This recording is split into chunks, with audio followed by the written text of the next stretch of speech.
नमस्कार दोस्तों, स्वागत है आपका मेरे चैनल कॉमिक्स लाइफ में। शुरू करते हैं सुरेंद्र मोहन पाठक जी द्वारा लिखा गया एक मज़ेदार उपन्यास 3 दिन पार्ट 2। पिछवाड़े के रास्ते से चलो, रोबीरो बोला। सामने से कोई न कोई आ जाता है। वह सिपाही भी क्या पता अभी भी यहीं कहीं घूम रहा हो। मारुति राव ने खामोशी से हामी भरी। वे पिछवाड़े में पहुंचे। पिछवाड़े से इमारत और भी खस्ता हाल लगती थी। उधर दीवारों में इतनी बड़ी बड़ी दरारें दिखाई दे रही थी कि यही करिश्मा लगता था कि इमारत अभी भी अपनी बुनियाद पर खड़ी थी। मारुति राव इमारत में वापस जाने का कतई ख्वाहिशमंद नहीं था, लेकिन रोबीरो से ऐसा कहने की उसकी हिम्मत नहीं हो रही थी। रह रहकर उसकी आंखों के सामने रोबीरो के लोहे के डंडे की मार से नीचे सुबकते हुए धराशायी होते जनकराल धोते की दयनीय सूरत घूम जाती थी और उसे आगे बढ़ते अपने पांव मन मन के महसूस होने लगते थे। इमारत में दाखिल होने से पहले उन्होंने पिछवाड़े के कंपाउंड का मुआयना किया। धोते वहां न हो सकता था और न था। फिर वे इमारत की तरफ बढ़े। अभी वे पिछले दरवाजे से दूर ही थे कि मारुति राव एकाएक ठिठक कर खड़ा हो गया। क्या हुआ? रोबीरो बोला। तूने सुनी? मारुति राव फुसफुसाया। क्या? भीतर से आती आहट। भीतर से? रोबीरो अचकचाया। भीतर से कहाँ से? इमारत में से कहीं से। मैंने तो ऐसी कोई आवाज़ नहीं सुनी। मैंने साफ सुनी थी। तुम्हें वहम हुआ होगा। हाँ, मारुति राव आश्वासन रहित स्वर में बोला। शायद। चल। वे दोबारा अभी 2 ही कदम आगे बढ़े थे कि मारुति राव फिर ठिठक गया। इस बार उसने रोबीरो को उसकी बाँह पकड़कर वापस खींच लिया। देख, वह आतंकित भाव से फुसफुसाया। क्या देखूं? वो खिड़की। क्या हुआ है उसे? गौर से देख, गौर से। रोबीरो आंखें फाड़ फाड़ कर उधर देखने लगा। उसकी आंखें अंधेरे की अभ्यस्त हुई तो उसे एक खिड़की के शीशों पर एक मानव शरीर की परछाई पड़ती दिखाई दी। उसके देखते देखते वह परछाई एक खिड़की पर लुप्त हुई और दूसरी पर प्रकट हुई। भीतर धोते घूम रहा है। मारुति राव दांत पीस कर बोला। डांस कर रहा है तेरा बाप भीतर। रोबीरो दांत पीस कर बोला। साला अहमक, अबे मुर्दे भी कहीं उठ उठ के चलते हैं। तो भीतर कौन है? जो कोई भी है, वो धोते नहीं हो सकता। क्या पता वह अभी होश में आया हो और तहखाने से निकलकर अभी ऊपर आया हो। वह सारा दिन बेहोश नहीं पड़ा रहा हो सकता। अब तो 24 घंटे होने को आ रहे हैं। जो आदमी जिंदा बच गया हो वह होश में आने में ही इतना टाइम लगाता है। तभी साया खिड़की पर से गायब हो गया। कौन होगा? चुपचाप खड़ा रह, बाहर निकलेगा तो पता लग जाएगा। थोड़ी देर बाद पहली मंजिल की एक खिड़की में जुगनू सा चमका। एक बात स्पष्ट थी, कोई किसी मध्यम सी रोशनी के सहारे सारी इमारत में विचर रहा था। मुझे डर लग रहा है, मारुति राव कंपित स्वर में बोला। चुप, रोबीरो घुड़क कर बोला। मैं जा रहा हूँ यहाँ से। खबरदार। रोशनी अब एक टूटी दीवार के पीछे सीढ़ियों पर चमकी। वो नीचे आ रहा है। रोबीरो फुसफुसाया। बाहर चल। दोनों दबे पांव बाहर को बढ़ चले। राहुल के पास एक मामूली सिगरेट लाइटर था जिसकी रोशनी उससे मुश्किल से 3 या 4 फुट दूर तक ही पहुंच पाती थी। उसी मध्यम रोशनी के सहारे वह आंखें फाड़ फाड़ कर खंडर इमारत के भीतर का मुआयना करता फिर रहा था। बंदरगाह के इलाके में मैंगलोर स्ट्रीट और फिर मैंगलोर स्ट्रीट में वह इकलौती ध्वस्त इमारत तलाश करने में उसे कोई दिक्कत नहीं हुई थी। इमारत के सामने दरवाजे से वह भीतर दाखिल हुआ था और उसके गलियारे में कदम रखते ही उसे अनुभव होने लगा था कि वह वहां पहले भी आ चुका था। हाल में कदम रखने से भी पहले उसे अनुभव हो रहा था कि विशाल हॉल के पृष्ठभाग में वैसा ही एक गलियारा और था, जिसके पृष्ठभाग में एक इकलौती लेकिन अति विशाल खिड़की वाला एक कमरा था। वह कमरा खाली था। बड़े सब्र के साथ ध्वस्त इमारत में जहां जहां कदम रखना सुरक्षित था वहां वह फिरने लगा। पहली मंजिल पर एक बड़ा कमरा था जिसकी छत गायब थी, लेकिन जिसका लकड़ी का फर्श कहीं कहीं से सलामत था। उस फर्श पर पांव रखने का उसका हौसला न हुआ। उसके शरीर के भार से बचा खुचा लकड़ी का फर्श टूट सकता था और साथ ही वह भी नीचे गिरकर अपने हाथ पांव तुड़वा सकता था या जान से हाथ धो सकता था। बहरहाल उसे तसल्ली थी कि उसका पिछली रात का साथी वहां नहीं हो सकता था। सीढ़ियां चढ़ने जितना होश अगर उसे था तो उसे यह भी दिखाई दिए बिना नहीं रह सकता था कि उस कमरे का लकड़ी का फर्श कमजोर और क्षतिग्रस्त था।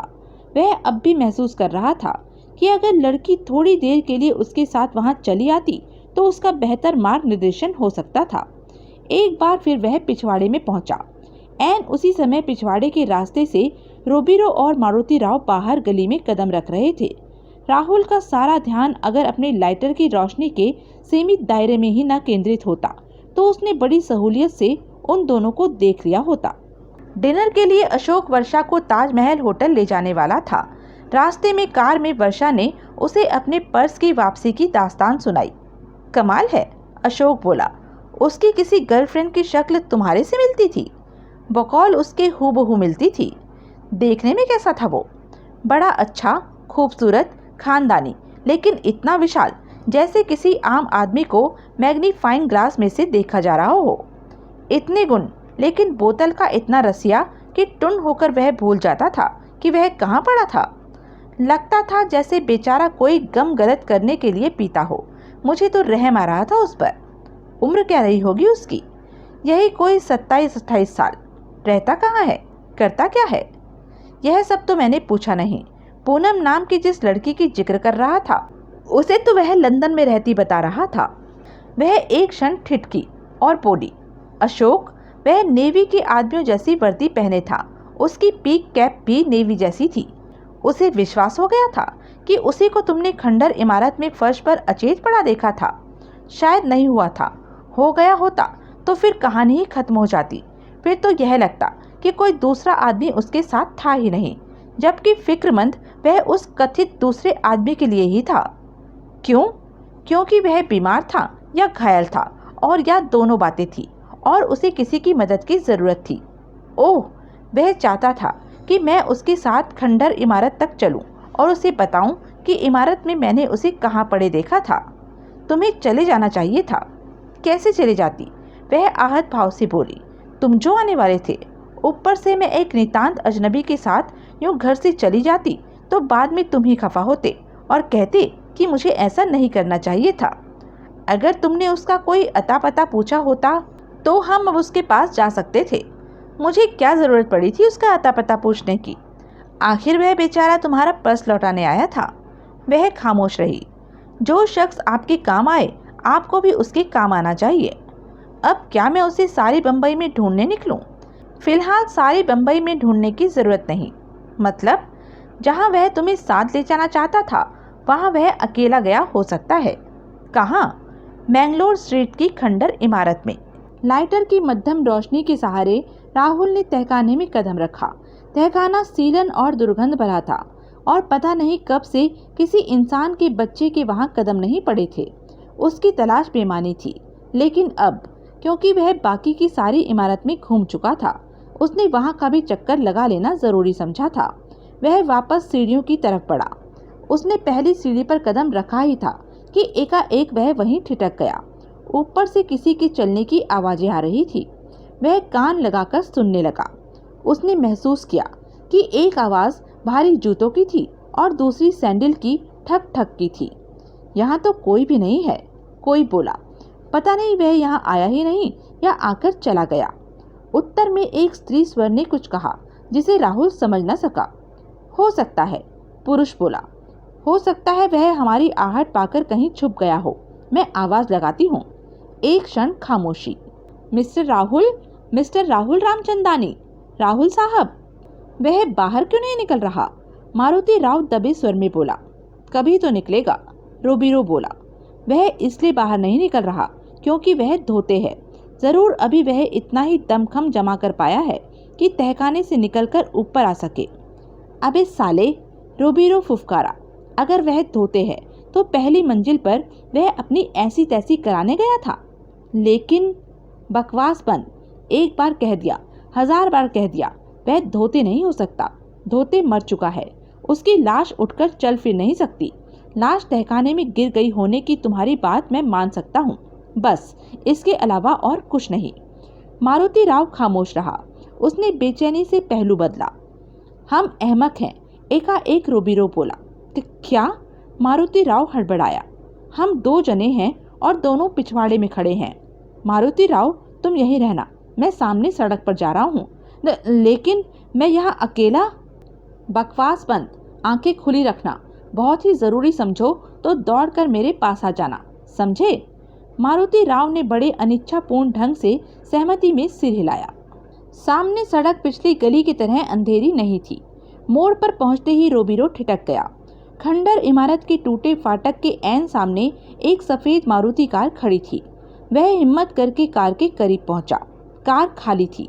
उसने इमारत के भीतर की तरफ निगाह दौड़ाई। भीतर कहीं एक जुगनू सा चमक रहा था। हिम्मत करके वह भीतर दाखिल हुआ। वह दबे पांव बरामदे में पहुंचा। सावधानी से उसने भीतर झांका। भीतर एक युवक और युवती मौजूद थे। युवक के हाथ में माचिस की एक जलती हुई तिल्ली थी, जिसकी रोशनी युवती के सुंदर गोरे चेहरे पर पड़ रही थी। तभी तिल्ली बुझ गई। रोबीरो की जान में जान आई। उसकी निगाह में रहस्य हल हो गया था।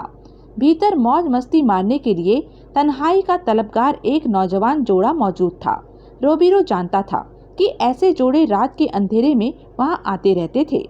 मारुति राव साला खामखा बात का पतंगड़ बना रहा था। वह चुपचाप वापस लौट पड़ा। राहुल ने अपने नाम की पुकार का जवाब दिया और जल्दी से तहखाने से निकलकर ऊपर पहुंचा। यही है वो, वर्षा ने दबे स्वर में अशोक को बताया। तुम यहाँ? राहुल तनिक हैरानी से बोला। हाँ, वर्षा बोली, हम तुम्हारी ही तलाश में यहाँ आए थे। यह अशोक है, मेरा मंगेतर, जिसके बारे में मैंने तुम्हें बताया था। अशोक का कहना है कि तुम्हारे अनुरोध पर मुझे तुम्हारे साथ यहाँ आना चाहिए था। ओह, राहुल ने अशोक का अभिवादन किया और फिर वर्षा से बोला, so nice of you to have come. कोई बात बनी? अशोक ने पूछा। ना, राहुल इनकार में सिर हिलाता हुआ बोला। मैंने तुम्हें यहाँ, वर्षा ने एक जगह की तरफ इशारा किया, यहाँ पड़े देखा था। हैरानी है, राहुल बोला, कि ऐसी बेहुदा सर्च जगह पर मैं दीन दुनिया से बेखबर पड़ा रहा। मेरा पर्स जरूर यहीं गिरा था।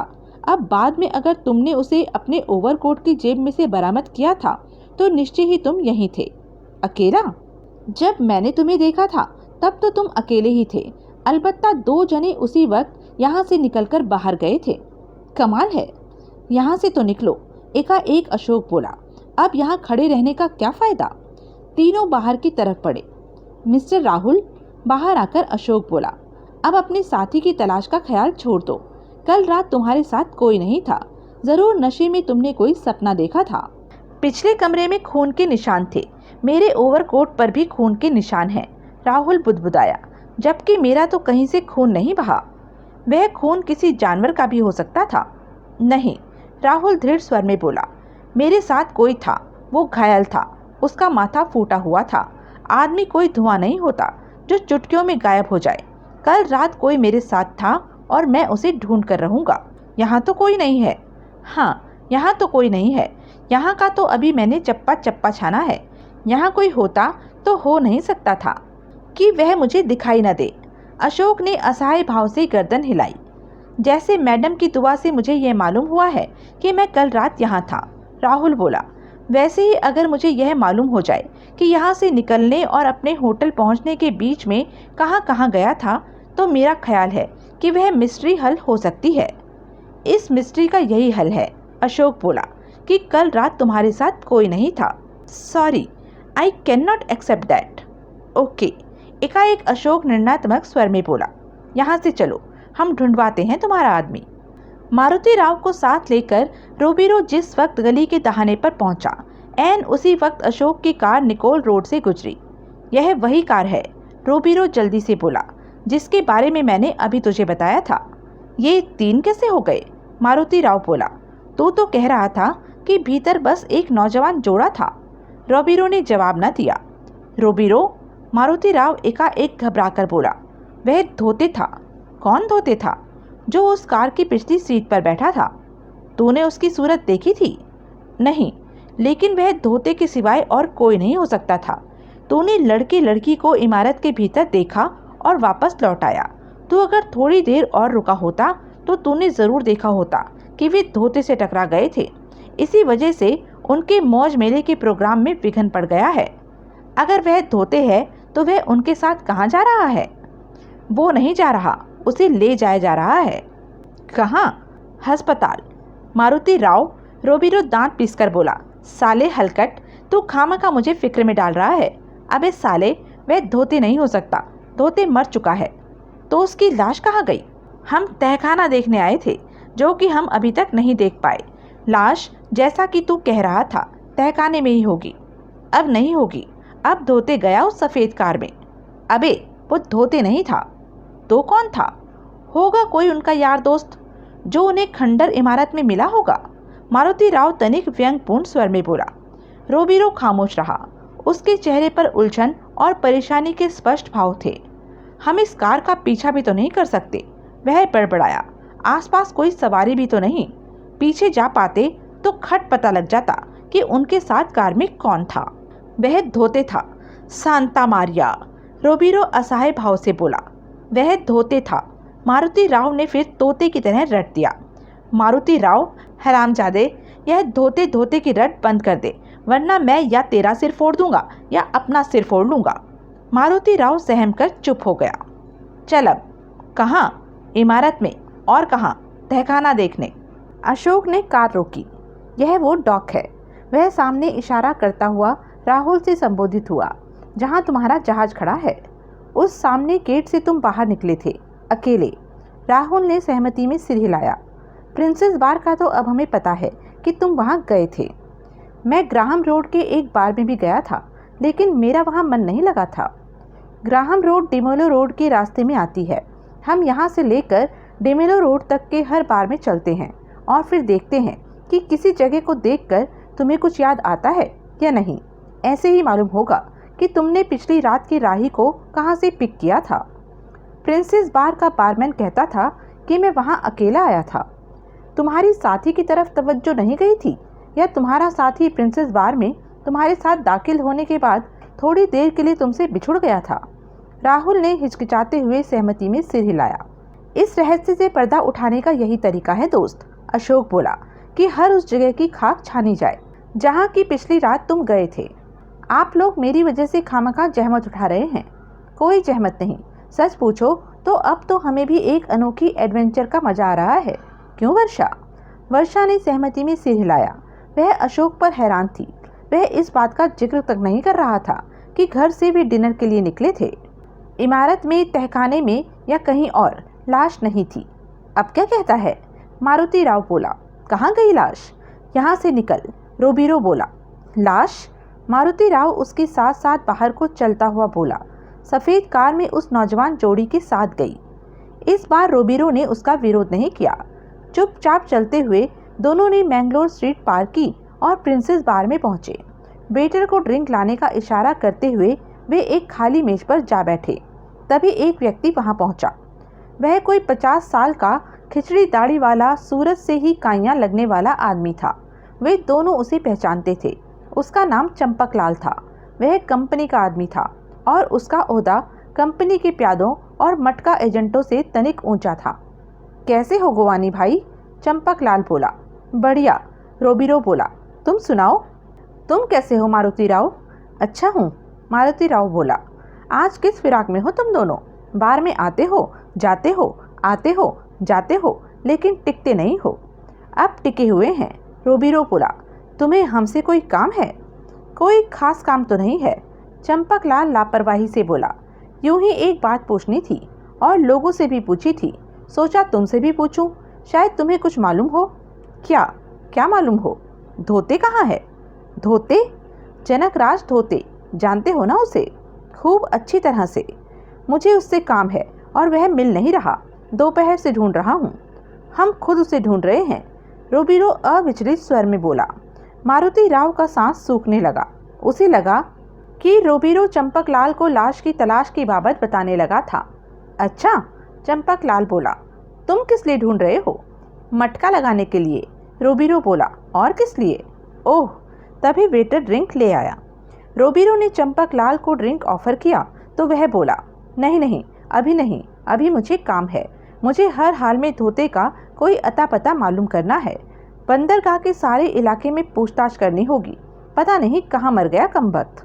आज सुबह तो वह यहाँ था, एकाएक वेटर बोला। नहीं हो सकता, मारुति राव के मुंह से निकल गया। फिर वह घबराकर अपनी जुबान काटने लगा।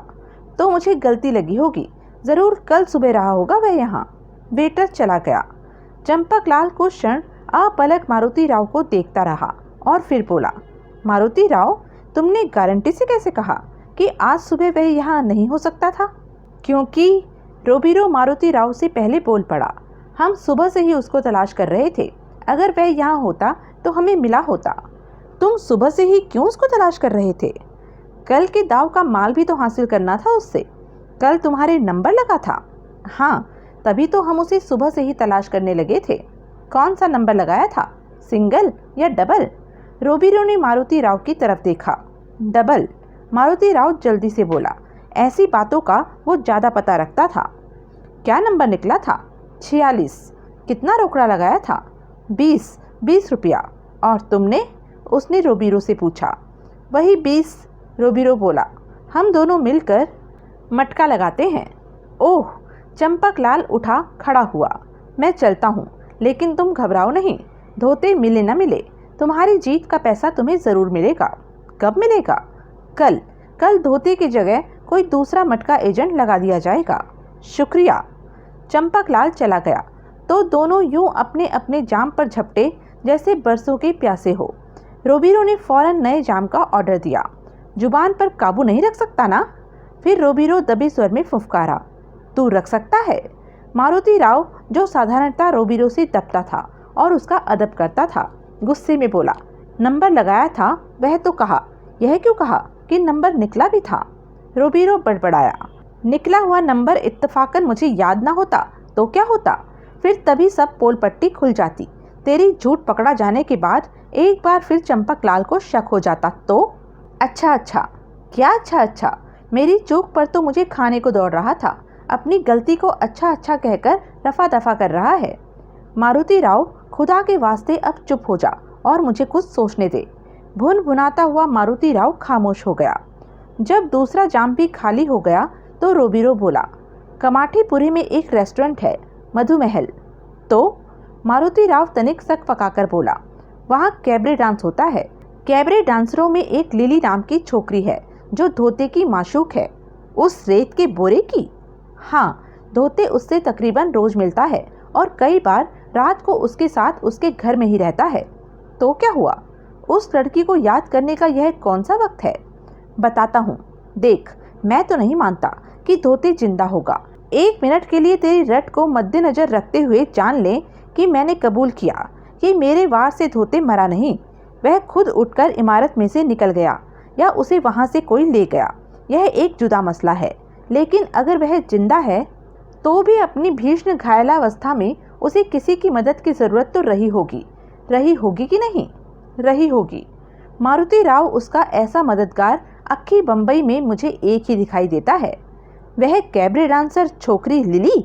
हाँ, लेकिन अगर वह बुरी तरह से घायल होगा तो अस्पताल में होगा। तो भी उसने लिली को ज़रूर याद किया होगा, ज़रूर तलब किया होगा। हो सकता है वह अभी भी बेहोश हो। साले, चित भी तेरी पट भी तेरी हैं। अभी तो तू कह रहा था कि वह उठकर चल दिया होगा और अब तू बता रहा है कि हादसे के 24 घंटे बाद भी वह बेहोश पड़ा होगा। मारुति राव खामोश रहा। हमें उस लड़की से मिलना चाहिए, रोबीरो बोला। कब? फौरन, अभी। कहाँ? मधुमहल में। वहाँ कैबरे 1 बजे तक चलता है। इस वक्त वहीं होगी। मारुति राव ने हिचकिचाते हुए सहमति में सिर हिला दिया। अगर वह जिंदा है, रोबीरो बोला, तो इससे पहले कि वह किसी के आगे हमारी बाबत अपनी जुबान खोल सके, हमें उसे मुर्दा बनाना है। उसकी जिंदगी हमारे लिए मौत बन सकती है। इसलिए यह काम हमने जल्द से जल्द करना है, समझा? मारुति राव ने फिर सहमति में सिर हिलाया। इलाके के 6 बार घूम चुकने के बाद वे प्रिंसेस बार पहुंचे। अब तक जितनी जगह वे भटके थे उनमें से कहीं से भी उन्हें कोई मदद हासिल नहीं हुई थी। अलबत्ता उस दौरान कभी अशोक और वर्षा के सामने अकेले, कभी उसने छिपकर और कभी अशोक के साथ जाम टकराकर राहुल कोई 10 पैग विस्की पी चुका था। यहाँ मैं दिन में भी आया था, राहुल बोला। आज? अशोक ने पूछा। हाँ, और मैंने पिछली रात के बारे में उस बारमैन से काफ़ी सवाल किए थे। वही जो पिछले बारों में निकला था, 0। बारमैन कहता है कि मैं यहाँ आया था और यहाँ मैंने 2 आदमियों से बातचीत भी की थी, लेकिन मैं बार में अकेला आया था और अकेला यहाँ से गया था। ओह, लेकिन बकौल बारमैन यहाँ 2 आदमी थे जिनमें से एक से मैंने बात की थी। क्या बात की थी? पता नहीं।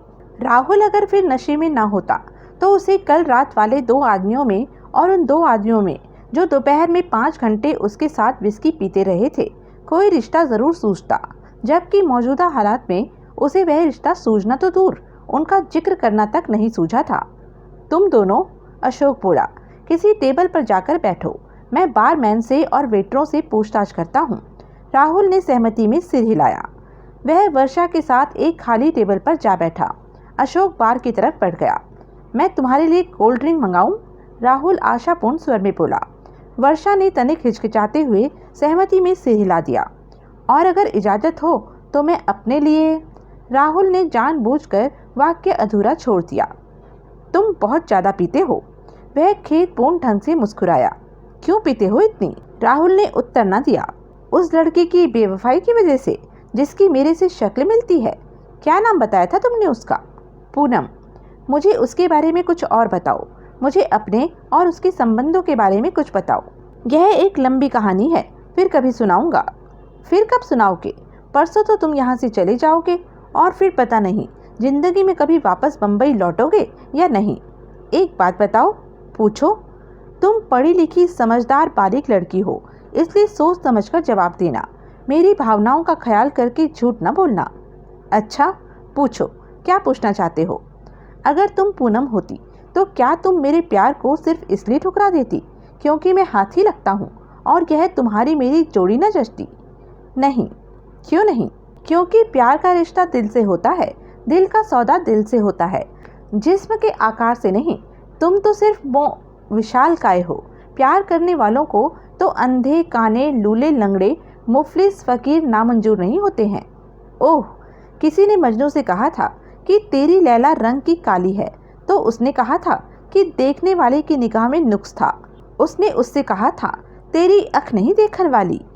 काश। राहुल के मुंह से एक सर्द आह निकल गई। जैसी समानता खुदा ने पूनम और तुम्हारी सूरत में दी है वैसी तुम दोनों के ख्याल में भी बनाई होती।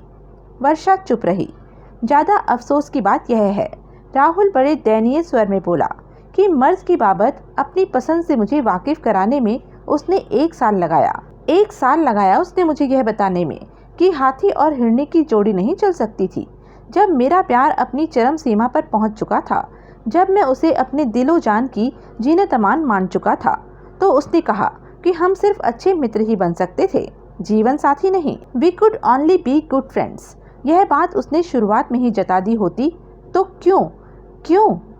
राहुल खामोश हो गया। उसका गला रुंध गया और आंखें डबडबा आई। उसने शादी कर ली हुई है? वर्षा ने पूछा। हाँ। कब की? उसने किसी और से शादी करनी थी, इसलिए तो मुझे ठुकराया था। ओह, पूनम की शादी के बाद मैं लंदन छोड़ न देता तो या तो पागल हो जाता या खुदकुशी कर लेता या फिर पूनम का खून कर देता। अब तुम किसी शिप की नौकरी करते हो? हाँ। उस घड़ी वर्षा के मन में उस देव समान व्यक्ति के लिए बहुत अनुराग उमड़ा। उस वक्त राहुल उसे उस अबोध शिशु की तरह लगा जिसे अपनी माँ के अंग की सुरक्षा की जरूरत थी। उस घड़ी उसके मन में जज्बात का ऐसा लावा उमड़ा कि वह घबरा कर परे देखने लगी। उसकी मन गुनाह के एहसास से भर उठा। वह अशोक की मंगेतर थी। उसने मन ही मन सोचा, उसे क्या हक था अपने सामने बैठे उस नितांत अजनबी व्यक्ति के लिए अपने मन में किन्हीं जज्बाती ख्यालात को पनाह देने का। आया ही क्यों ऐसा कोई ख्याल उसके जहन में? क्यों उसका दिल चाह रहा था कि वह उससे कहे कि वह कितना ही बड़ा शराबी, गैर जिम्मेदार और नाकामयाब आदमी क्यों नहीं था, उसे पसंद था। क्या उसके भीतर उस शख्स के लिए कोई प्यार मोहब्बत का जज्बा पनप रहा था? नहीं, उसने घबराकर सोचा, ऐसा कैसे हो सकता था? लेकिन उस अजनबी के किसी सम्मोहन में जकड़ी तो चली जा रही थी। वह सम्मोहन भी क्यों? जो शख्स आज ही उससे मिला था और 2 दिन बाद हमेशा के लिए बम्बई से रुखसत हो जाने वाला था, उसके प्रति सम्मोहन भी क्यों? किसी अजनबी के लिए मन में ऐसी भावना लाना क्या उस शख्स के साथ नाइंसाफ़ी नहीं थी जिससे वह प्यार करती थी, जिसकी वह मंगेतर थी और जिससे वह शादी करने वाली थी? क्यों उसे ऐसा लग रहा था कि अभी सिर्फ 5 मिनट पहले अशोक घटके नाम का जो शख्स उससे अलग हुआ था और जो उसका भावी पति था, वह जब लौटेगा तो उसके लिए नितांत अजनबी होगा। तभी एक वेटर उनकी टेबल पर पहुंचा। राहुल ने इशारे से उसे एक विस्की का डबल पैग और स्पष्ट शब्दों में एक कोल्ड ड्रिंक लाने का आदेश दिया। चंपकलाल बार काउंटर पर मौजूद था। वह कोने के एक स्टूल पर बैठा अपनी रम चुसक रहा था। बारमैन जॉन उसके करीब पहुंचा। बाप, वह धीरे से बोला। उसके स्वर में रहस्य का ऐसा पुट था कि चंपकलाल ने फौरन अपने गिलास पर से सिर उठाया। क्या है? वह बोला। बाप, उधर बाजू वाली टेबल पर जो परी जैसी बाई के साथ एक भैंसे जैसा आदमी बैठेला है, उसे देखा? देखा। यह सेलर दोपहर को भी इधर आयला था। अपना नाम राहुल बताया था इसने। तब अपना गोवानी भाई और उसका जोड़ीदार मारुति राव इससे खूब घुट घुट कर बातें करेला था। यह भैंसा उनका यार है? नक्को बाप, यह तो सेलर है जो शिप के साथ इधर आयला है और शिप के साथ ही चला जाने का है। तो फिर वे दोनों इससे घुट घुट कर बातें क्यों कर रहे थे? कोई वजह नहीं, तभी तो अपन तुम्हारे को इस सेलर की बाबत बताएला है। जब कोई वजह न हो तो जरूर कोई वजह होती है। बरोबर बोला। चंपकलाल खामोश रहा। तब तक उसकी मुकम्मल तवज्जो रम की तरफ थी, लेकिन अब वह रम और उस विशालकाय सेलर में बट गई। अशोक वापस लौटा। मैंने खूब पूछताछ कर ली है।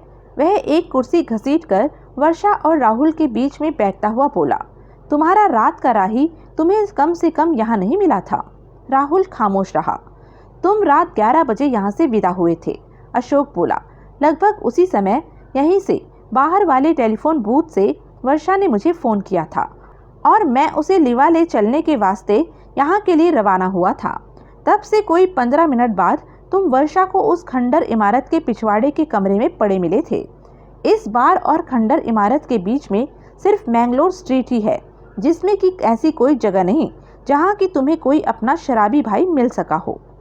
देखो, राहुल बड़े सब्र से बोला, अगर तुम फिर यही कहना चाहते हो कि वह आदमी मेरी कल्पना की उपज था, तो यह बात तो मैं नहीं मानने का। माय डियर फ्रेंड, अब तो साबित हो चुका है कि तुमसे कहीं कोई नहीं टकराया था। तुम जिस बार में भी गए थे, अकेले गए थे और अकेले ही वहां से रुखसत हुए थे। अगर तुम किसी शख्स से मिले थे तो कहीं मिले थे, कब मिले थे? राहुल को जवाब नहीं सूझा। यहाँ तक की तो गारंटी है तुम्हारे साथ कोई नहीं था। यहाँ के बाद तुम्हारा अगला पड़ाव था वह खंडर इमारत जहाँ की वर्षा ने तुम्हें पड़े देखा था। वह बात भी मुझे हजम नहीं हो रही। किसी बंदरगाह पर नशे में टुन हो जाना मेरे लिए कोई नई बात नहीं, लेकिन इतना टुन मैं आज तक नहीं हुआ कि किसी गटर में जा गिरता, किसी कचरे के ढेर पर लेट जाता या किसी खंडर इमारत के गंदे ठंडे मलबा भरे फर्श पर जा पड़ता। लेकिन वहाँ तुम थे, सरासर थे। तुम खुद कबूल करते हो कि कल रात तुम उस खंडर इमारत में थे। दोबारा वहाँ गए बिना भी तुम्हें उस इमारत की याद है। यह भी ठीक है।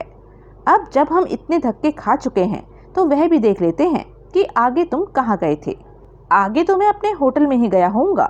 कौन से होटल में ठहरे थे तुम? सरताज होटल। वह सेंट जॉर्ज रोड पर है, लेकिन वहाँ भी मैं अकेला ही पहुँचा था। कितने बजे?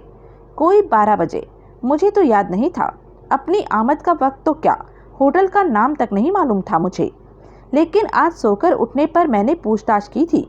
मैं 12 बजे के करीब वहाँ पहुँचा था, यानी कि खंडर इमारत से निकलने के तकरीबन पौने घंटे के बाद तुम होटल में थे। हाँ। अकेले? हाँ। अगर तुम्हारे साथ कोई था तो वह रास्ते में ही कहीं रह गया था। जाहिर है। हम तुम्हारे होटल चलते हैं। खंडर इमारत से होटल तक पहुंचने के कई रास्ते मुमकिन होंगे। हम वह रास्ता निर्धारित करने की कोशिश करेंगे जिस पर कोई पौना घंटा चलकर होटल तक पहुंचा जा सकता था। फिर हम खुद उस रास्ते का चक्कर लगाएंगे और देखेंगे कि तुम्हारा रात का राही क्या उस रास्ते पर कहाँ तुमसे बिछड़ा हो सकता था। ओके? राहुल ने सहमति में सिर हिलाया। वैसे मुझे लगता यह है, अशोक विचारपूर्ण स्वर में बोला, कि खंडर से निकलने के बाद तुमने या तो किसी दुर्घटनाग्रस्त आदमी को कहीं से उठाया था और या फिर नशे की हालत में अपने से ज़्यादा टुन आदमी को खामखा थाम लिया था। तुम थोड़ा रास्ता उसके साथ चले थे, फिर या तो वह खुद तुमसे अलग हो गया था या तुमने उसे कहीं छोड़ दिया था। ऐसा कोई आदमी, वर्षा बोली, अभी भी वहाँ बैठा थोड़ा ही होगा जहाँ कि इसने उसे छोड़ा होगा। दुरुस्त, लेकिन फिर भी इसके कल के संभावित रूट का एक चक्कर लगा लेने में कोई हर्ज नहीं। जहाँ इतने धक्के खाए हैं, थोड़े और सही। वर्षा ने सहमति में सिर हिलाया। अब उठो। मैं, राहुल बड़े दयनीय स्वर में बोला। एक आध ड्रिंक और? नहीं, अशोक सख्ती से बोला। तुम पहले ही हद से ज्यादा पी चुके हो। नशे की कल जैसी हालत में पहुंच गए तो सारा खेल खराब हो जाएगा। हम ऐसे आदमी के किसी काम कैसे आ सकेंगे जो खुद ही किसी काम नहीं रहेगा। राहुल ने जिद न की। सरताज होटल के रिसेप्शन पर उस वक्त नाइट ड्यूटी वाला क्लर्क मौजूद था। उसने राहुल को फौरन पहचान लिया। उसने बताया कि पिछली रात राहुल ठीक 11:15 बजे वहां पहुंचा था। वे बाहर आकर कार में सवार हो गए। यानी कि, अशोक बोला, तुम पौना नहीं, आधा घंटा चलकर खंडर इमारत से यहाँ तक पहुँचे थे। राहुल ने सहमति में सिर हिलाया। अब देखते हैं खंडर इमारत से यहाँ तक कौन कौन से रूट मुमकिन है। ठीक है, वैसे 4 रूट मुमकिन थे। 3 का चक्कर उन्होंने कार द्वारा लगाया। उन्हें रास्ते में कहीं कोई ऐसी जगह दिखाई न दी जहां कोई घायल या अचेत व्यक्ति तब भी पड़ा हो सकता था। उन 3 रास्तों पर कोई बार भी नहीं पड़ता था, जिसकी वजह से यह उम्मीद की जा सकती कि राहुल शायद फिर बार में घुस गया था। तीसरे फेरे की समाप्ति पर वे मैंगलोर स्ट्रीट में थे। अब एक ही रास्ता बाकी रह गया है जो इतने संकरे रास्तों से होकर गुजरता है कि उस पर कार नहीं जा सकती। मेरी राय है कि हम वर्षा को कार के साथ होटल सरताज भेज देते हैं और खुद पैदल इस रास्ते पर चलते हैं। राहुल खामोश रहा। वैसे मेरा अंदाजा है कि इस रास्ते पर चलकर बड़ी हद 20 मिनट में होटल तक पहुंचा जा सकता है। इस लिहाज से हो सकता है कि इस रास्ते पर, सिर्फ इस रास्ते पर तुम थोड़ी देर के लिए कहीं रुके थे। कहाँ? यह तो देखने पर मालूम होगा।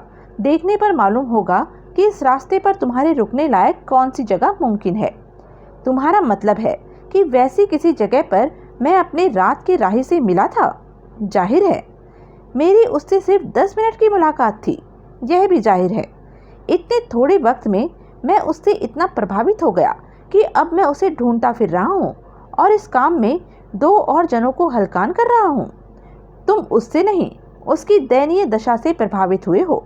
तुम्हारी कॉन्शियस पर इस बात का बोझ है कि उसे तुम्हारी मदद की ज़रूरत थी, लेकिन तुमने उसे मझधार में छोड़ दिया। यह एक बात मैं नहीं मान सकती, वर्षा बोली, कि उसे अभी भी मदद की ज़रूरत होगी। जिस शख्स को आधी रात मददगार टकरा सकता था, उसे क्या दिन में, पहाड़ जैसे सारे दिन में कोई मददगार नहीं मिला होगा? क्या वह अभी भी राहुल के ही लौटने का इंतज़ार कर रहा होगा? तुम्हारी बात में दम है, अशोक बोला, लेकिन इसमें एक बात हो सकती है। क्या?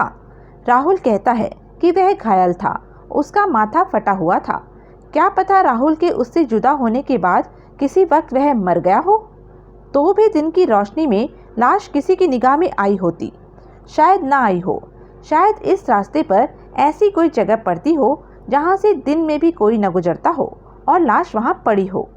यानी कि कोई और खंडर इमारत, कोई भी ऐसी जगह जिस पर आम दरफत न हो और वह आदमी वहाँ मरा पड़ा हो। मुमकिन है। मर चुके आदमी को तलाश करने में फ़ायदा, मुर्दे के किस काम आ सकते हैं हम लोग। शायद वह ना मरा हो, लेकिन मौत की कगार पर खड़ा हो। नॉनसेंस। यह सारा सिलसिला वक्त की बर्बादी के सिवाय और कुछ नहीं। जब इतना वक्त बर्बाद कर चुके हैं तो थोड़ा और सही। लेकिन अगर अब भी कोई नतीजा हासिल न हुआ तो हम समझेंगे कि या तो ऐसा कोई आदमी था ही नहीं। आदमी तो शर्तिया था, राहुल बीच में ही बोल पड़ा। था तो, अशोक कहता रहा, वह अब किसी मदद का तलबगार नहीं रहा। या तो वह मर गया और या उठकर कहीं चल दिया। मैं थक गई हूँ। I understand. तभी तो हम वॉक के लिए तुम्हें साथ नहीं ले जा रहे। और मुझे भूख लगी है। वह तो मुझे भी लगी है। बस सिर्फ आधा घंटा और। तुम कार पर राहुल के होटल पहुँचो। हम भी बस वहाँ पहुँचे कि पहुँचे। वर्षा ने सहमति में सिर हिलाया। वह कार के साथ वहाँ से विदा हो गई तो अशोक बोला, इमारत के भीतर चलो। भीतर? राहुल बोला, वह किस लिए? मेरा अनुमान है कि तुम सामने के रास्ते से बाहर नहीं निकले थे। तुम सामने के रास्ते से बाहर निकले होते तो मैंने या वर्षा ने तुम्हें ज़रूर देखा होता। वर्षा ने तुम्हें भीतर पड़े देखा था, लेकिन थोड़ी ही देर बाद जब मैं वर्षा के साथ भीतर पहुंचा था तो तुम वहां नहीं थे। इससे साफ जाहिर होता है कि तुम पिछवाड़े के रास्ते से बाहर निकले थे। तो यह कि हम एक घटना को रिकंस्ट्रक्ट करने की कोशिश कर रहे हैं तो उसे मुनासिब तरीके से करना चाहिए। इससे टाइम का भी सही अंदाजा लगेगा। अच्छी बात है। दोनों इमारत में दाखिल हुए। पिछवाड़े के कमरे में वे ठिठके। वहां अशोक ने घड़ी में टाइम नोट किया और फिर वे आगे बढ़े। इस बार उन्होंने ऐन वही रास्ता पकड़ा जिस पर अपनी नशे की हालत में पिछली रात राहुल जनकराज धोते को संभाले चला था। रास्ते में खस्ता हाल कारों का कब्रिस्तान लगने वाला अंधेरा मैदान भी आया, लेकिन वे उस पर कदम रखने के स्थान पर उसके पहलू से होकर उधर बढ़े जिधर रोशन रास्ता था। अशोक के ख्याल से आधी रात को राहुल अकेला या अपने किसी साथी के साथ उस अंधेरे मैदान से नहीं गुजरा हो सकता था। अपना वह ख्याल उसने राहुल पर जाहिर न किया। वह ऐसा करता तो शायद राहुल को याद ही आ जाता कि हकीकतन पिछली रात उसके पांव उस अंधेरे मैदान में ही पड़े थे। वर्षा कार के साथ होटल पहुंची। उसका इरादा कार में ही बैठे रहने का था, लेकिन जल्दी ही वह बोर हो गई। वह कार से निकली और इधर उधर चहलकदमी करने लगी। तभी होटल का रिसेप्शन क्लर्क बाहर निकला। वह ठिठका। राहुल साहब कहाँ हैं? उसने पूछा। क्यों, क्या बात है? वर्षा ने पूछा। वे आपके साथ नहीं लौटे? नहीं, उन्हें लौटने में अभी थोड़ा वक्त लगेगा। बात क्या है? अभी थोड़ी देर पहले एक आदमी उन्हें पूछता हुआ यहाँ आया था। आदमी?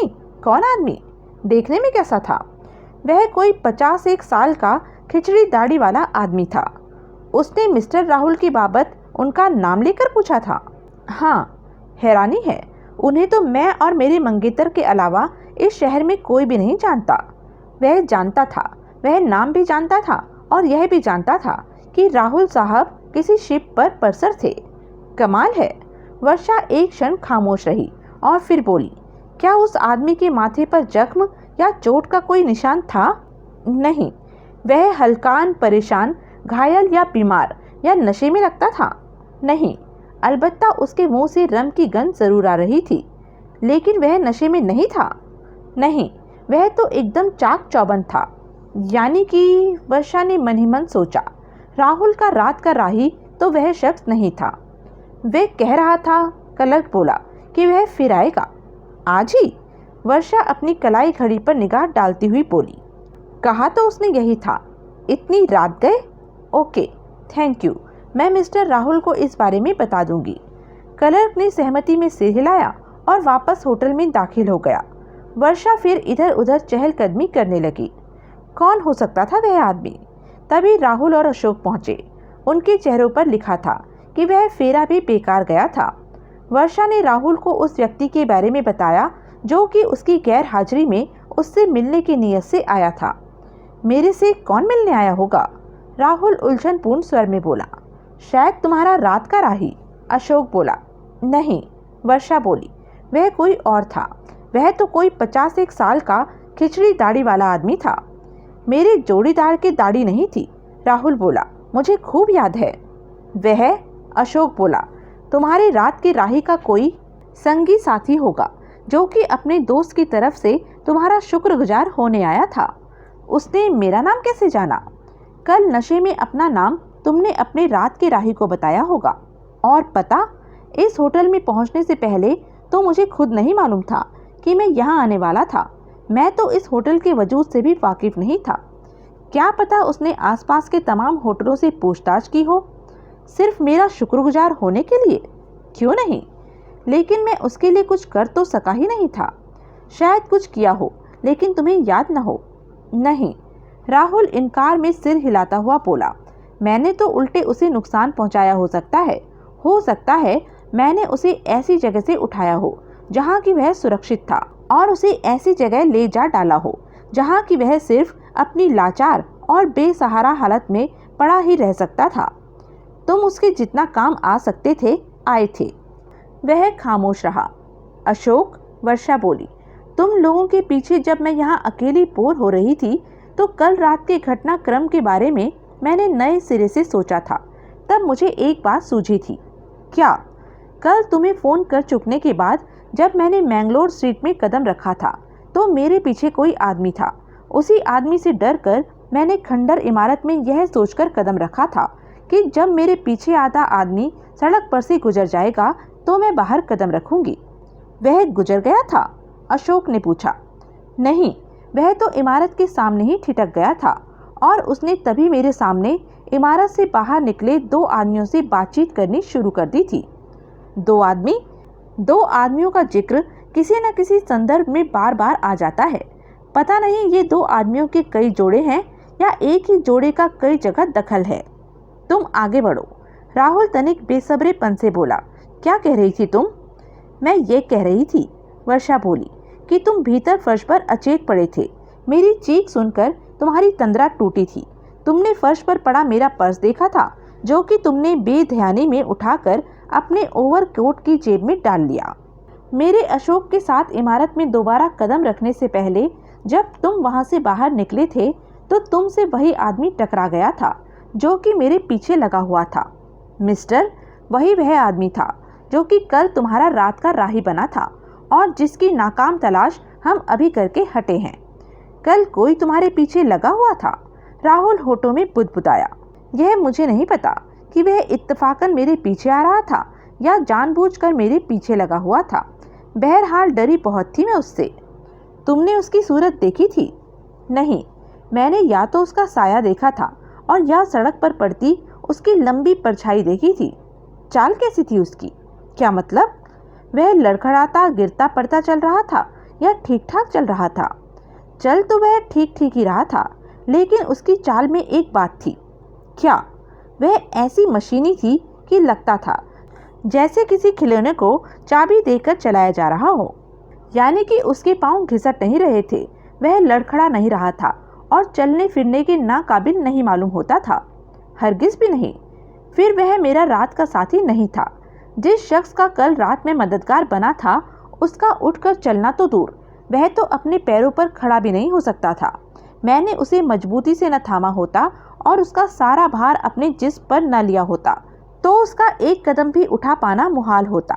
एक बार उसे मैंने अपने सहारे के बिना छोड़ा था तो वह धड़ाम से जमीन पर जाकर गिरा था। ऐसी बुरी हालत में मेरे पीछे आता आदमी नहीं था, जबकि मेरा जोड़ीदार ऐसी ही बुरी हालत में था। तभी तो उसे मेरी मदद की ज़रूरत है, तभी तो मैं उसे तलाश कर रहा हूँ। अब यह तलाश बेकार है दोस्त, अशोक बोला। हाँ, राहुल उदास स्वर में बोला। शायद। वर्षा को फिर उस पर बहुत प्यार उमड़ा, लेकिन फौरन ही वह घबरा कर परे देखने लगी। उसे डर था कि कहीं अशोक उसके दिल के भाव उसके चेहरे पर से न पड़ ले।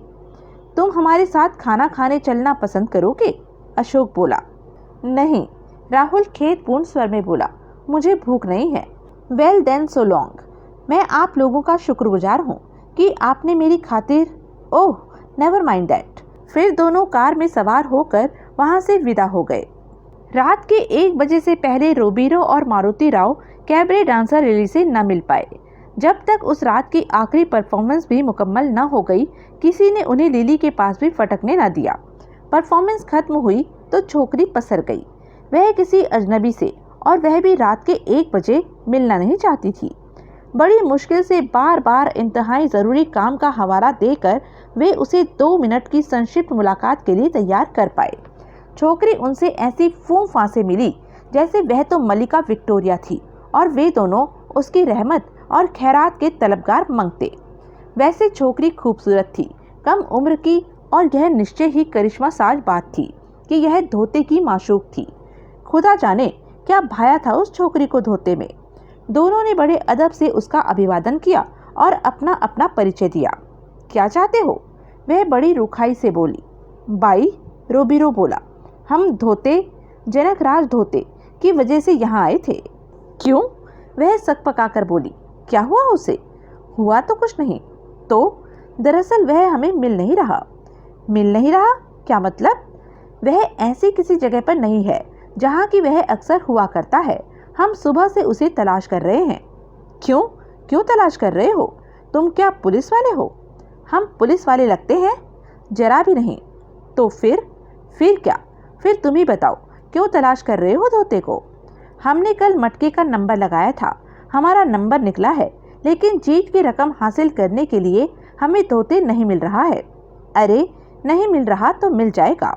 बाई, अक्खा दिन तो गुजर गया, आधी रात भी गुजर गई। आज तक तो ऐसा हुआ नहीं कि धोते इतना अरसा गायब रहा हो। 16,000 के रोकड़े का सवाल है। मारुति राव बोला, हमारा पहली बार मोटा नंबर लगा है।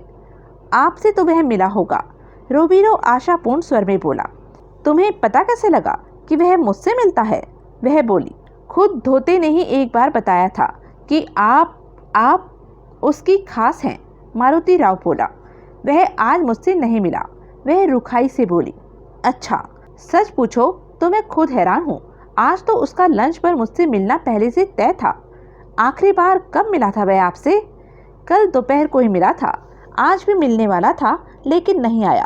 पहले तो उसके न आने पर मैंने खास ध्यान नहीं दिया, लेकिन अब तुम लोगों की पूछताछ करने आ धमकने की वजह से मुझे तो फिक्र होने लगी है उसकी। पहले भी कभी वह यूं गायब हुआ है? कहकर नहीं हुआ। आपकी निगाह में कोई और भी जगह है जहां उसकी मौजूदगी मुमकिन हो या उसके बारे में पूछताछ की जा सकती हो?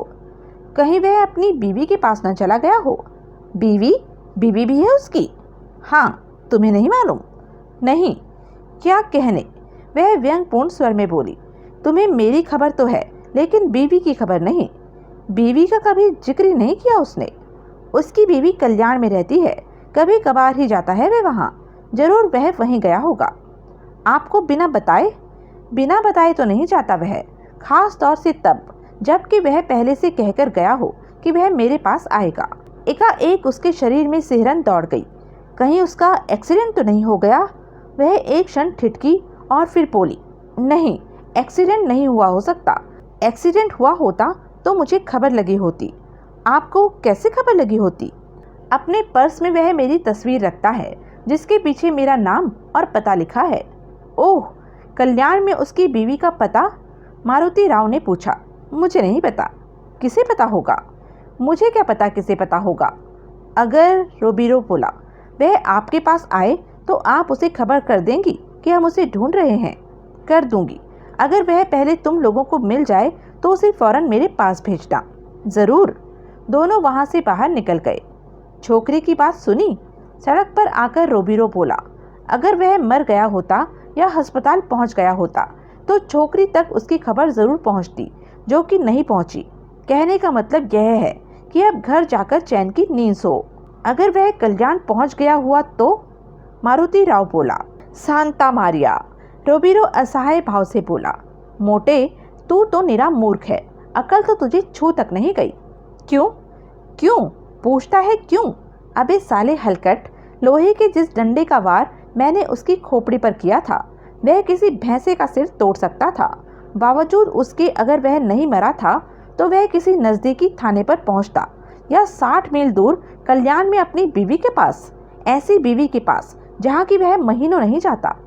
वह थाने में नहीं है, अस्पताल में नहीं है, अपनी बीवी के पास नहीं है, अपनी माशूक के पास नहीं है, तो फिर कहाँ है? वह कहीं मरा पड़ा है। उस जगह के अलावा वहाँ की हमने उसे छोड़ा था। जाहिर है किसी ऐसी जगह जहाँ 24 घंटे से ज़्यादा गुजर जाने के बाद भी वह किसी की निगाह में नहीं आया है। हाँ, क्योंकि अगर वह मुर्दा भी बरामद हुआ होता तो उसकी जामा तलाशी ज़रूर हुई होती, तब खबर उसकी छोकरी तक जरूर पहुंची होती। ऐसी जगह कौन सी हो सकती है? यही तो वो लाख रुपए का सवाल है। रोबीरो चिंतित भाव से गर्दन हिलाया हुआ बोला, जिसका जवाब हमारे पास नहीं है। वर्षा की निगाहों से ओझल होते ही राहुल के दिल में एक टीस सी उठने लगी। उसे ऐसा लगने लगा जैसे वहां से रौनक चली गई हो, बाहर वीराने में बदल गई हो, रोशनी की जगह अंधेरा हो गया हो। ऐसा महसूस होने की कोई वजह नहीं थी, लेकिन फिर भी उसे ऐसा महसूस हो रहा था। आखिर वह लड़की पूनम जैसी ही तो थी। पूनम तो नहीं थी। पूनम भी होती तो उसे क्या हासिल होता? वही जो पहले हासिल हुआ था, जिल्लत, रुसवाई, हतक, पुर्जा पुर्जा अरमान, टुकड़ा टुकड़ा दिल। अच्छा था वह पूनम न थी, लेकिन अगर वह पूनम नहीं थी तो उसके चले जाने से उसे क्या फर्क पड़ता था? उसका नशा क्यों हिरण होता जा रहा था? किसी भी सवाल का जवाब उसके पास नहीं था। वह होटल में दाखिल हुआ और रिसेप्शन पर पहुंचा। उसने जेब से कुछ नोट निकालकर काउंटर पर क्लर्क के सामने फेंके। कितने दिन का किराया? क्लर्क ने कहना चाहा। सारे पैसे किराए के लिए नहीं है, राहुल उखड़े स्वर में बोला, बाकी बोतल के लिए हैं। बोतल? हाँ, मुझे विस्की की एक बोतल ला कर दो। लेकिन बार तो बंद हो गया है। तो उसे खोलो। राहुल के स्वर में कहर का ऐसा पुट था कि क्लर्क सहम कर एक कदम पीछे हट गया। यस सर, वह बोला। आप अपने कमरे में चलिए, मैं अभी एक बोतल का इंतजाम करता हूँ। 2। राहुल एक नोट और काउंटर पर डालता हुआ बोला। Yes sir, 2। राहुल घूमा और अपने कमरे की तरफ बढ़ चला। दूसरा दिन। अगले रोज दरवाजे पर निरंतर पड़ती दस्तक की आवाज़ से उसकी नींद खुली। वह उठकर बैठ गया। उसने महसूस किया कि वह तब भी नशे की तरंग में था, लेकिन वह तरंग आनंद की नहीं थी। उसका सिर फिरकनी की तरह घूम रहा था और कनपट्टियों में खून धाड़ धाड़ बज रहा था। उसने करीब पड़ी मेज पर निगाह डाली। वहाँ एक बोतल खाली हुई लुढ़की पड़ी थी और दूसरी भी उसने कम से कम खोल ली हुई थी। दरवाजे पर अभी भी दस्तक पड़ रही थी। आता हूँ भाई, वह उठता हुआ बोला। लड़खड़ाता सा वह दरवाजे तक पहुंचा। उसने जाकर दरवाजे की चिटकनी सरकाई और बिना यह देखे कि कौन आया था, वापस आकर पलंग पर ढेर हो गया। दरवाजा खुला और चंपक लाल ने भीतर कदम रखा। हेलो, वह बोला। मेरा नाम चंपक लाल है। राहुल ने बड़ी मेहनत से अपनी निगाह को स्थिर करके उसकी तरफ देखा। उसकी खिचड़ी दाढ़ी को उसने खास तौर से नोट किया। तुम कल भी आए थे? फिर वह बोला। कल रात को, कोई आधी रात को? हाँ, चंपक लाल बोला। बैठो। वह एक कुर्सी पलंग के करीब घसीटकर बैठ गया। तुम मुझे जानते हो? राहुल ने पूछा। नहीं, चंपक लाल बोला। तुम भी मुझे नहीं जानते, लेकिन एक दूसरे को जान लेने में क्या देर लगती है। अब जान जाएंगे तो एक दूसरे के काम भी आएंगे। तुम यहाँ तक पहुँचे कैसे? प्रिंसेस बार के बारमैन की मेहरबानी से। उसे तुम्हारा नाम मालूम था। उसे कैसे मालूम था? तुमने बार में किसी को बताया था तो उसने भी सुन लिया था। ओह, उसने तुम्हें यह भी कहते सुना था कि तुम किसी शिप पर परसर थे। मैंने आसपास के होटलों से यह पूछना शुरू किया कि राहुल नाम का लंबे चौड़े डिल डॉल वाला सेलर कहाँ ठहरा हुआ था, तो थोड़ी ही पूछताछ से काम बन गया। विस्की पियोगे? नहीं। पीते नहीं हो? पीता तो हूँ, लेकिन इतने सवेरे नहीं पीता। जब पीना हो तो सुबह क्या, शाम क्या? यह भी ठीक है। राहुल ने मेज पर से 3/4 से ज़्यादा भरी हुई बोतल उठाई और उसके मुंह को मुंह से लगाकर एक घूंट हलक से नीचे उतारा। अपना नाम मैंने किसे बताया था? उसने पूछा। रोबीरो और मारुति राव नाम के 2 साहबान को, जिनके साथ कल तुम प्रिंसेस बार में विस्की भी पीते रहे थे। तुम उन्हें जानते हो? हाँ, खूब अच्छी तरह से। मुझे पता लगा है कि कल बार में वे दोनों लफंगे जबरन तुमसे चिपक रहे थे। लफंगे और ठग भी। ज़रूर वे दोनों तुम्हें कोई थूक लगाने की फिराक में थे। थूक लगाने को मेरे पास क्या रखा है? कुछ तो ज़रूर ही रखा होगा। वे खामखा तो किसी अजनबी से चिपकने वाले हैं नहीं। तुम वाकई विस्की नहीं पियोगे? नहीं, इस वक्त नहीं। राहुल ने एक घूंट और पिया। उसके गले में आग लग गई, कलेजा फूक गया, आंतें त्राही त्राही कर उठी, लेकिन साथ ही सिर घूमना और कनपट्टियों में खून बजना बंद हो गया। तुम्हारा यहाँ आने का मकसद क्या है? राहुल बोला। मकसद खुदगर्जी भरा है, चंपक लाल बोला। क्या? मैं यह जानना चाहता हूँ कि दोनों क्यों तुम्हारे से चिपक रहे थे। यह बंदरगाह का इलाका है। यहाँ रोज दर्जनों की तादाद में सेलर आते हैं और चले जाते हैं। वे दोनों ठग हैं, लेकिन तुम कहते हो कि तुम्हारे पास ठगने लायक कुछ है नहीं। इस लिहाज से उन दोनों की तुम्हारे में खास दिलचस्पी की कोई खास वजह होनी चाहिए। राहुल ने बड़ी संजीदगी से सहमति जताई। होगी भी। क्या वजह है? मालूम नहीं। फिर क्या बात बनी? तुम एकदम घूंट भी नहीं लगाओगे? नहीं, शुक्रिया। राहुल ने एक घूंट और पिया। 2 आदमी, वह बड़बड़ाया। 2 आदमी, हर जगह 2 आदमी। यानी कि तुम कल से पहले भी उन दोनों से मिल चुके हो? चंपक लाल तनिक उत्साहपूर्ण स्वर में बोला। हो सकता है, नहीं भी हो सकता। दरअसल परसों रात मैं बहुत नशे में था, इसलिए मुझे ठीक से याद नहीं। परसों रात नशे में मैं मैंगलोर स्ट्रीट की खंडर इमारत में था। वह लड़की कहती है कि मैं वहाँ था। राहुल तब भी कम नशे में नहीं था। अगर वह होशो हवास में होता तो शायद चंपक लाल से बात भी करना ज़रूरी न समझता, लेकिन उस वक्त वह खामखा परसों रात के तमाम वाक़यात चंपक लाल के सामने दोहराए जा रहा था। वह मेरा रात का राही मेरे साथ था, जो मेरी मदद के बिना चल पाना तो दूर, अपने पैरों पर भी खड़ा नहीं हो सकता था। बेचारे का चेहरा फक था और माथा फूटा हुआ था। था कौन वह? क्या पता कौन था, लेकिन बेचारा था बहुत खस्ता हालत में। उसकी उस खस्ता हालत को ही मद्देनजर रखते हुए किसी सुरक्षित जगह पहुंचाने के लिए मैंने उसे खंडर से निकाला था। कहाँ पहुंचाया तुमने उसे? मन ही मन राहुल के संसर्ग में धोते की कल्पना करते हुए चंपकलाल ने सवाल किया।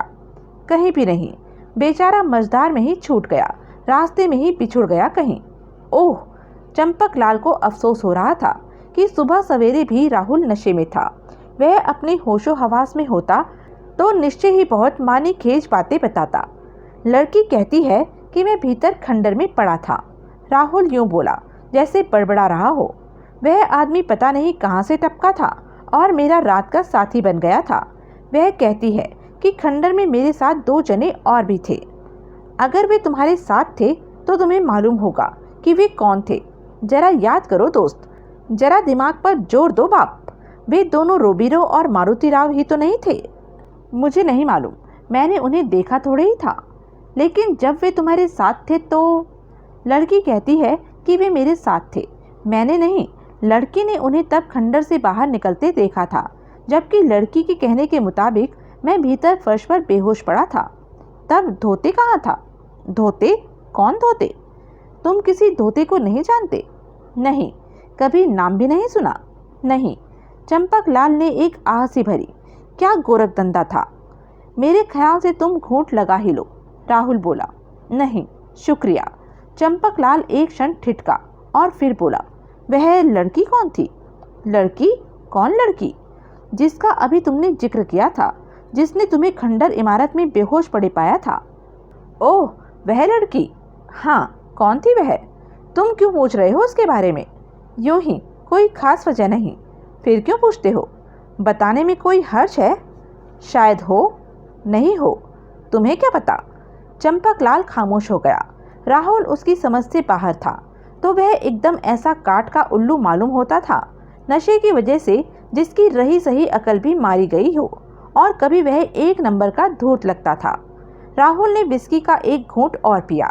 जिस अज्ञात भावना से प्रेरित होकर उसने अपने सामने बैठे अजनबी को लड़की के बारे में कुछ भी न बताने की जिद पकड़ी थी, उसे वह खुद भी समझ नहीं पा रहा था। बस वह सिर्फ इतना महसूस कर रहा था कि वर्षा के ख्याल में भी उसके साथ किसी शख्स की हिस्सेदारी होनी चाहिए थी। चंपकलाल को लगने लगा था कि अब उसकी वहां और दाल नहीं गलने वाली थी। ठीक है, वह एकाएक उठ खड़ा हुआ। मैं चलता हूँ। राहुल ने बड़े मशीनी अंदाज में सहमति में सिर हिला दिया। 2 घंटे बाद राहुल फिर प्रिंसेस बार में था। तब वह नहा धोआया था, लेकिन उससे उसके खस्ता हाल हुलिये में कोई तब्दीली नहीं आई थी। उसकी शेव बड़ी हुई थी, आंखें लाल थी और सफ़ेद वर्दी मैली हो गई थी। नशे में वह तब भी था, लेकिन उसकी चाल या किसी और हरकत से उसकी वैसी हालत का अंदाज़ा लगा पाना मुहाल था। बार में अभी बहुत कम लोग मौजूद थे, लेकिन अपने होटल में तन्हा कमरे के हौलनाक माहौल के मुकाबले में वहां उसे फिर भी राहत महसूस हुई। बार में रोबीरो और मारुति राव पहले से ही मौजूद थे। राहुल को देखते ही रोबीरो अपने स्थान से उठा और उसे अपनी टेबल पर ले आया। चंपकलाल उस वक्त बार के ऑफिस में मौजूद था। वहां वह ऐसे स्थान पर बैठा हुआ था कि अधखुले दरवाजे से उसे आधे से ज़्यादा बार दिखाई दे रहा था। उसकी निगाह के दायरे में उस वक्त रोबीरो और मारुति राव भी थे। उसने राहुल को आते और उनकी मेज पर उनके साथ जमते देखा था। राहुल बड़े गौर से बारी बारी उन दोनों की सूरतें देख रहा था। क्या वे दोनों वो 2 जने ही हो सकते थे जिनका वर्षा ने जिक्र किया था? चंपकलाल से मुलाकात के बाद से ही यह सवाल हथौड़े की तरह से उसके जहन में बज रहा था, और उसी के किसी जवाब की तलाश में वह वापस प्रिंसेस बार में लौटा था, जहाँ की रोबीरो और मारुति राव से मुलाकात हो जाने की उसे पूरी उम्मीद थी। किन्हीं 2 आदमियों से वह भी खंडर इमारत के सामने मिला था। क्या वे 2 जने ही मालूम जोड़ी हो सकती थी? क्या पियोगे? राहुल की निगाह बीनी से विचलित होकर रोबीरो ने पूछा। कुछ भी, राहुल भावहीन स्वर में बोला। कुछ भी। रोबीरो ने 3 ड्रिंक्स का ऑर्डर दिया, जो कि तुरंत सर्व हुआ। सबने जाम टकराए। फिर रोबीरो और मारुति राव के गिलास अभी उनके होठों से भी नहीं छुए थे कि राहुल ने अपना गिलास खाली करके मेज पर रख दिया था। क्या बात है? रोबिरो बोला। कौन सी बात? राहुल बोला। आज बड़े अजीब मूड में हो। मैं तो अपने हमेशा वाले मूड में ही हूँ। तुम्हारा यार मिला? कौन सा यार? जिसे तुम तलाश कर रहे थे, जिसे तुम्हारी मदद की ज़रूरत है। समझ लो कि मिल गया। मिल गया? रोबिरो चौंक कर बोला। समझ लें? मारुति राव बोला। हाँ, क्योंकि वह आदमी खुद मैं ही था। उस रात मैं ही नशे में इधर उधर ठोकरें खाता फिर रहा था और समझ बैठा था कि मेरे साथ कोई था। ओह! राहुल एकाएक उठ खड़ा हुआ। कहाँ चले? रोबिरो बोला। कहीं नहीं, मैं 1 मिनट में आया। लेकिन जा कहाँ रहे हो? मटका लगाने, बनारसी पान वाले की दुकान पर। तब राहुल को यह भी याद आया कि रोबिरो ही वह शख्स था जिसने उसे बताया था कि मटके का नंबर बाहर सड़क पर मौजूद बनारसी पान वाले के पास लगाया जा सकता था। परसों से मैं 7 नंबर पर कुछ पैसे लगाने की कोशिश कर रहा हूँ, लेकिन नशे में भूल जाता हूँ। मैं नंबर लगाकर अभी आया। वह लंबे डग भरता हुआ वहां से विदा हो गया। पीछे बैठे रोबिरो और मारुति राव उलझनपूर्ण निगाहों से एक दूसरे को देखते रहे। राहुल बाहर आया। पहले उसने बनारसी पान वाले के पास जाकर सचमुच 1000 रुपया 7 नंबर पर लगाया और फिर वापस आकर बाहर के दरवाजे पर मौजूद टेलीफोन बूथ में घुस गया। वर्षा के पर्स से बरामद जिस विजिटिंग कार्ड की वजह से वह उसके आवास तक पहुंचा था, वह तब भी उसके ओवरकोट की जेब में पड़ा था। उसने वह कार्ड जेब से बाहर निकाला। कार्ड पर उसके अस्पताल और आवास दोनों के नंबर डायल किया। उत्तर मिला तो उसे बताया गया कि डॉक्टर वर्षा प्रधान का उस रोज ऑफ था। उसने संबंध विच्छेद करके वर्षा का दूसरा नंबर डायल किया। कुछ क्षण बाद उत्तर मिला। वर्षा? राहुल ने पूछा। हाँ, उत्तर मिला। कौन? मैं राहुल बोल रहा हूँ। राहुल रामचंदानी, सेलर, हाथी, गेंडा, रोड रोलर। पहचाना? उत्तर में फोन पर राहुल को एक सिसकारी सुनाई दी। कुछ क्षण खामोशी रही, फिर वह बोली। कहाँ से बोल रहे हो? कैसे हो? ठीक ठाक हो ना?